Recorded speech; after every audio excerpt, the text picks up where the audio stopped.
equals does your device need fixing? We offer a free diagnosis. We pick up and deliver right to your door, no calls or travel needed. We send you a quote before repairing, and only go ahead if you approve it. Easy, transparent, and professional. Link in description. To start, ensure you have a screwdriver, a new motor, and a clean workspace. First, unplug your Dyson SV12. Remove the screws from the main body using your screwdriver. Keep these screws safe for reassembly. Once the screws are out, gently pull apart the casing. This exposes the internal components. Next, locate the motor. Carefully disconnect the wiring harness. Take note of how it connects for reassembly. Remove the screws holding the motor in place. Lift the motor out and set it aside.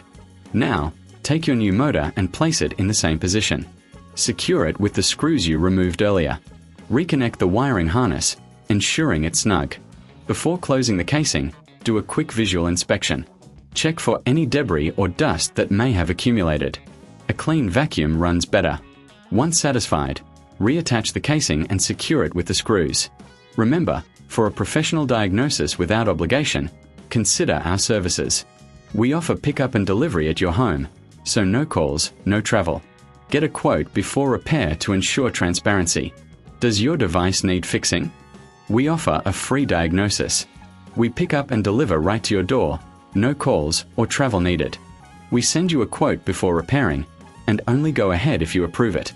Easy, transparent, and professional. Link in description.